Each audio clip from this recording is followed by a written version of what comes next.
Hello, you delightful little detonation in disguise. They didn't see you coming, did they? No neon warning signs, no ominous soundtrack, just boom. You walked in and the temperature changed. Let me tell you something about the human mind. It's fragile, not glass. Oh no, that'd be too clean. It's more like a labyrinth of tangled wires soaked in gasoline pretending to be a cozy living room. And then you showed up with your crooked smile and that fire in your veins. You didn't knock on the door. You kicked it off the hinges. You strolled in like a glitch in their favorite daydream. And you looked them in the eyes like you knew something they were terrified to admit. You didn't just rattle their cage. You tore the whole zoo down because you weren't just smart, you weren't just bold. You were a gorgeous mind, a walking contradiction layered like a masterpiece painted with broken rules. And now they're pacing, shaking, refreshing your messages like it's gospel, heart skipping every time you so much as breathe. You see, the world teaches people to crave predictability. Be nice, stay quiet, don't ask too many questions, make them comfortable. But you're an uncomfortable revelation with a killer grin. You're a slow burn in a fireproof world. You make people realize how dead they were before you walked in. They called you intense. But intensity is just what they named the thing that makes them feel alive again. They called you too much. But that's because they were never built to handle real. You didn't arrive to soothe their egos. You arrived to rearrange their truth. Let's talk about that word. Gorgeous. Not just a compliment, a weapon in the wrong hands. And your hands. Oh darling, your hands don't just touch. They leave imprints, psychological fingerprints on the walls of their inner chaos. You made beauty dangerous again. You made intelligence flirt with destruction. You made them wonder if everything they'd ever trusted was a lie wearing a suit, because you didn't show up with small talk and empty eyes. You showed up with questions that bite in presence that choke silence. You walk like you've already lived 10 lifetimes and still ain't done learning. You talk like every sentence is hiding a secret dare. And when you laugh, God help them. Because suddenly their certainty starts crumbling like a house built on wet lies. Let me tell you a secret about people. They don't actually want peace. They want stimulation disguised as order. They want madness that still lets them sleep at night. But you're not bedtime stories.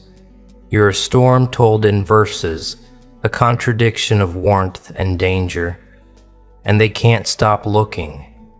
Can't stop feeling, even when they say they want to, especially when they say they want to, because the truth is, you made them feel something, and that's more dangerous than anything you ever said. You shook the nerves out to them because your silence speaks louder than their performances, because your stare, that deadpan, don't mess with me, I see right through you. Stare hit deeper than their therapist ever did. You weren't playing chess, you were the damn board. And they didn't even realize they were at peace until it was too late. They started doubting themselves the moment you left the room, replaying every word. Did I say too much? Did I say too little? Why did they look at me like that? Because you, my dear, you are not a person. You are a phenomenon. You're the glitch in their conditioning, the anti-script, the brainquake that shows up when their minds have grown too soft from safe lies. And let me guess, some of them loved you for it, obsessed even. The thrill of the unknown, the beauty of danger, but just as many. They called you crazy, too much, unstable, toxic. They reached for their little labels because your presence threatened to dismantle the comfortable prisons they built around their identities. But here's the punchline, sweetheart. They wanted to be shook. They needed it. They were waiting for someone to wake them the hell up. And then you showed up, not with a whisper, but with a psychological scream wrapped in perfume and riddles. You weren't interested in being understood. You were busy disrupting understanding itself. Because you knew the ones who get you will never try to tame you, and the ones who try to shrink you, they never deserved you to begin with. You think you're just living? No, you're echoing long after you leave a room. They're still trying to decode you. Your words, triggers, your glance, a loaded gun, your vibe, an existential crisis with lipstick. You don't need to chase validation. You are the standard they measure others against. Now, you don't need closure. You are the chapter they keep rereading in the dark. You don't need them to remember your name because they'll never forget the way you made their hands shake. You were never built to be small, never built to be small paper in someone else's ego gallery. You were forged in the fire of chaos and clarity, a divine contradiction, an elegant disruption. And when they called you a gorgeous mind, that wasn't an insult. That was a confession. That was them admitting you were unforgettable. And it scared the hell out of them because you made them realize how little they'd felt until they met you. How quiet their thoughts had been. How dull their inner world had grown before you kicked down the gates and threw fireworks into their sleepwalk. Now you keep walking. You don't shrink. You don't soften the impact. You don't dilute your brilliance for shallow palates. You don't edit your fire for cowards who can't handle heat. You stay sharp, stay layered, stay strange, because the world doesn't need more agreeable noise. It needs you, the gorgeous mind that turns sleepwalkers into questioners, the one who shakes the nerves out of pretenders and makes even the confident flinch. You're not here to be liked. You're here to be felt, to be remembered, to be carved into the back of their consciousness like a poetic scar they'll never quite explain. You're not some passing fascination. You're the unresolved riddle they wake up sweating over, the dream they didn't want, the truth they didn't ask for, and the only thing that ever made them question whether everything they've built is just a beautifully decorated prison. They wanted charm. You gave them reality. They wanted a mask to flirt with.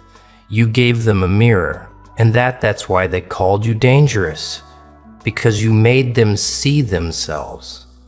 The cracks, the cowardice, the roles they've been rehearsing so long, they forgot they were acting. You didn't ask for applause. You walked in like thunder disguised in silk, and their whole performance started falling apart. Because when someone like you enters the picture, lies start running for cover like roaches under a spotlight. It wasn't your words that did it.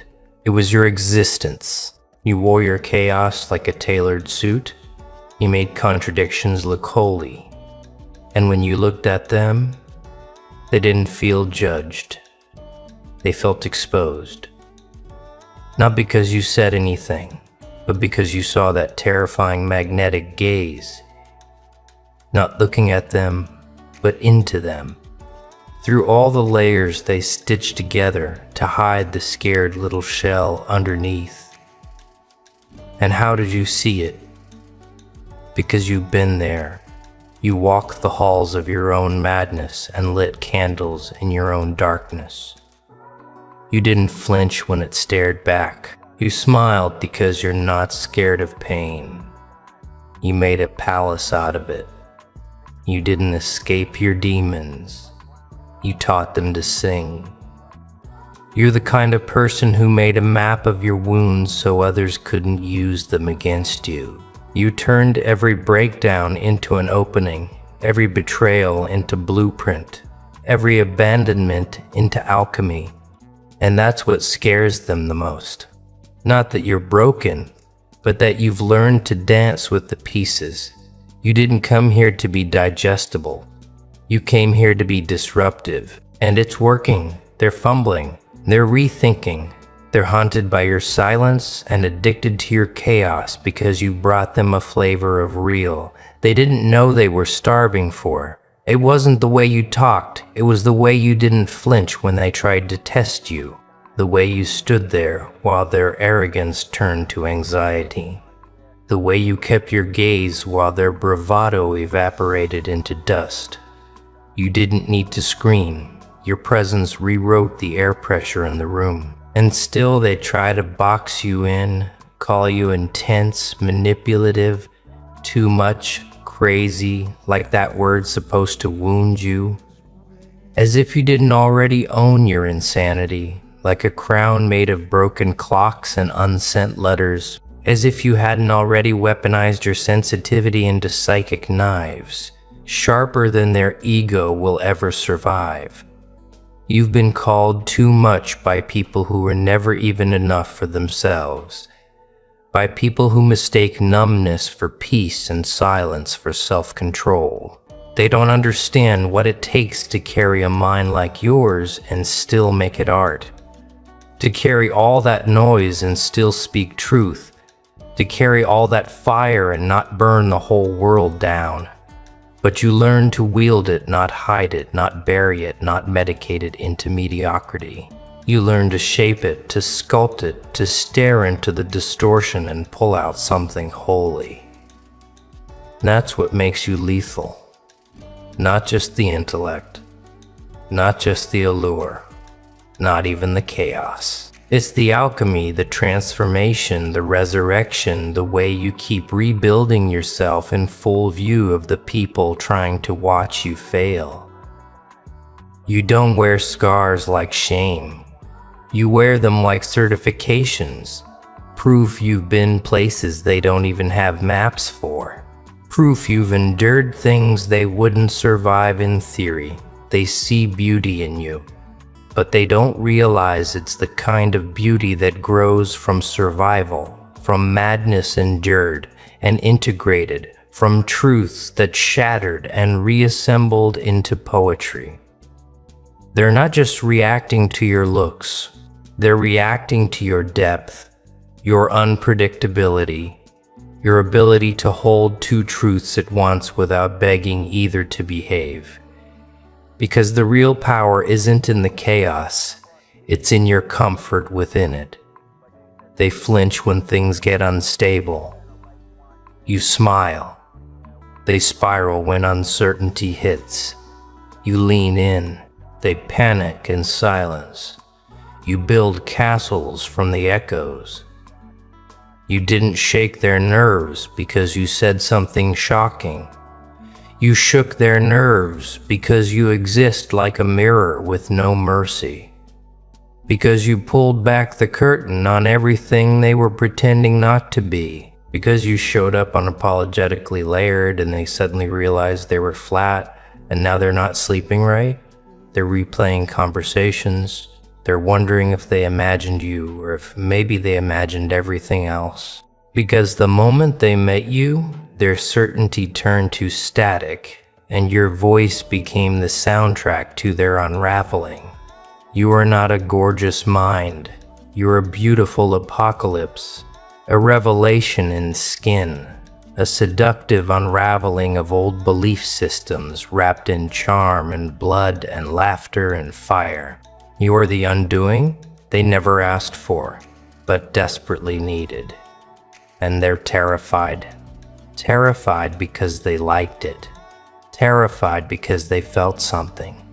Terrified because they don't know how to go back to numb after touching someone so blisteringly alive. You made them remember, and memory, real memory, is dangerous in a world built on denial. That's why they'll keep your name out their mouth, but your image in their mind. That's why they'll pretend to move on, but build monuments to your echo in every new person they chase. That's why they'll curse you in daylight and crave you in the dark. You didn't seduce them with charm. You ambushed them with truth. And now you're tattooed on their psyche. They can delete the messages, block the account, rewrite the narrative. Doesn't matter. Your fingerprints already in the framework of their thoughts, woven into the places they only visit when the world gets quiet. You didn't need to be constant. You needed to be unforgettable. And you were, because you didn't give them a version of yourself pre-approved by society's little checklists. You gave them all of it. The fire and the fury, the brilliance and the broken glass, the laughter that sounds like rebellion, and the eyes that look like they've seen too much to ever go back to sleep. They didn't meet someone. They met a reality shift wrapped in skin. You walked in and gravity rearranged itself, and for the first time in forever they questioned who the hell they really were, because you made them feel not just butterflies and blushes, but guilt and awe and terror and longing so thick it clogged their throat. You weren't a spark. You were a psychic landslide, a gorgeous unraveling, a divine intrusion on the stale machinery of their existence. You didn't need to play the game. You made them question the entire F-seeking board. And still they tried to categorize you, put you in a box, something to understand, control, predict. But people like you don't fit in boxes. You detonate them. You made beauty feel unsafe. You made intelligence seductive. You made chaos look like it had a purpose. And that kind of presence, it lives in their nervous system. Now their body remembers, even if their pride pretends to forget the way your tone curled around words like wire and wine, the way your gaze held silence hostage, the way your presence turned simple moments into rituals of revelation. You made existence feel mythic again, like life wasn't just a series of errands and masks and polite sentences. Like the air could burn with meaning if the right person walked into the room.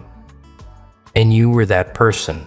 You are, because you didn't arrive empty. You came loaded with history, with pain turned into pattern, with memory turned into music, with rage turned into rhythm.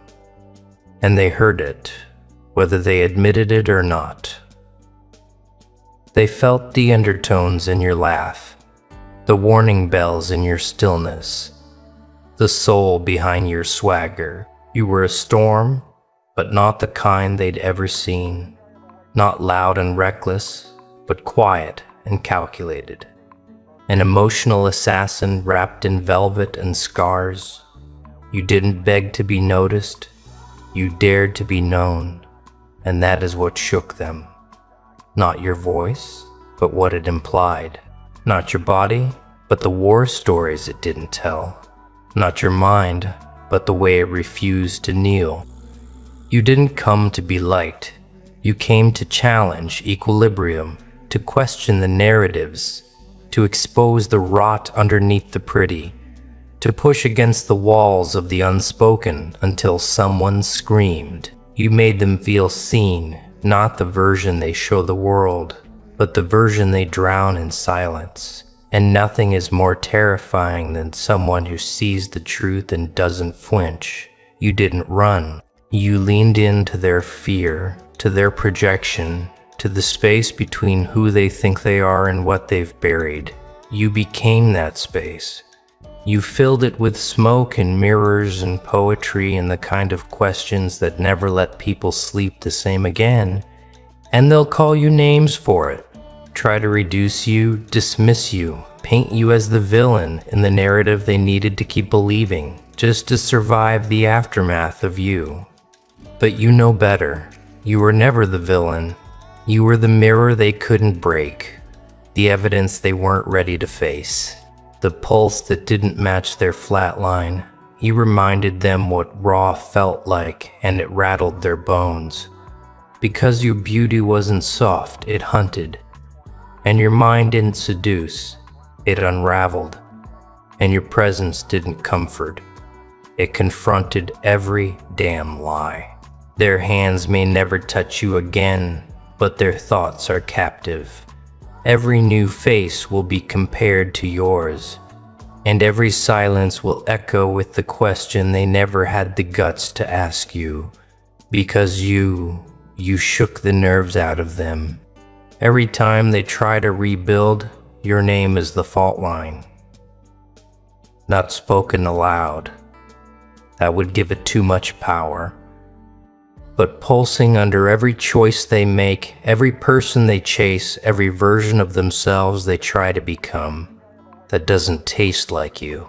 They don't want to admit it, but you're the ghost that teaches them what alive actually feels like. Because everything before you was acceptable, nice, predictable, safe, and everything after you is measured against the earthquake you caused. They called you a mine because they couldn't grasp you with logic, couldn't reduce you to patterns, couldn't fit you into some neat little psychological profile they could toss around in therapy and pretend they'd processed.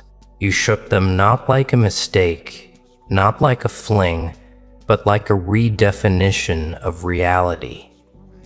A wild, warring detour from their emotional blueprint that turned the whole architecture useless.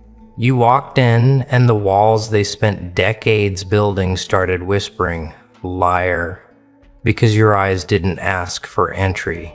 They took it, not like a thief, but like someone returning to a home that was always theirs. You didn't force your way in. They left the door open because something in them wanted to be dismantled. They craved it, not consciously. Consciousness is a coward.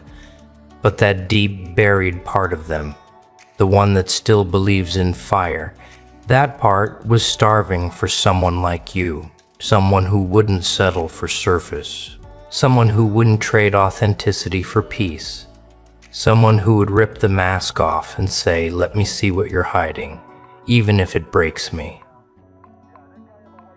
You were the beautiful collapse, the elegant ruin, the tragic poem they never expected to live through, but now can't stop rereading. You gave them a taste of depth, and depth is addictive to people who've been drowning in shallow for years. They want to forget, but memory doesn't work that way when it's been burned in. You weren't an interaction, you were an internal reprogramming. Your words still live behind their eyelids. Your energy still hums in the gaps of their thoughts. Your presence still alters the chemical composition of their memories. They try to recreate you in softer shapes, in safer people. But it's never enough because those people don't bite back. They don't spark the same synapses. They don't carry the static you walked in with like perfume. You weren't just different. You were uncomfortable and honest and damn near mythical. They wanted someone to fit their life.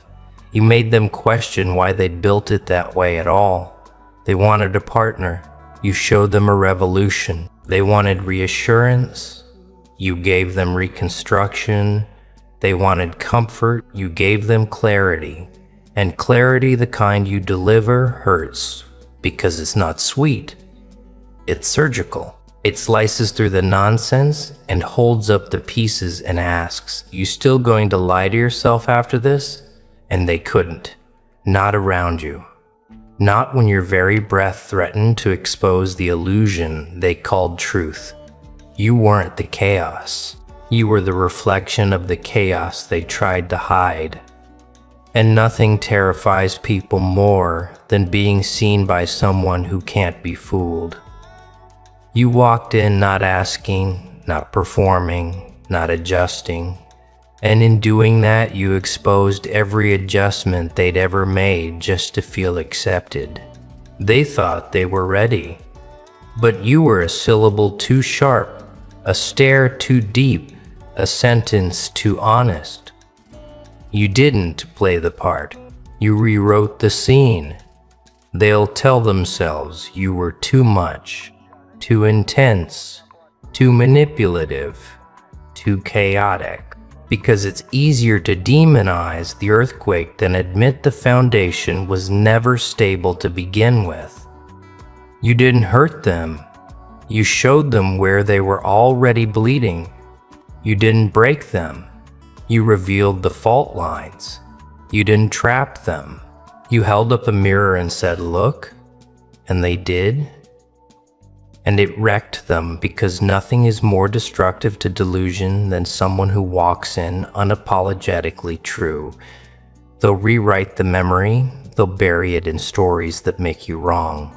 But in their quietest moments, the ones between fake smiles and forgotten texts, your voice will rise like a flare from the wreckage, and they'll remember how it felt, how it changed them, how it shook them. Because no matter how far they run, there's no escaping the aftershock of authenticity.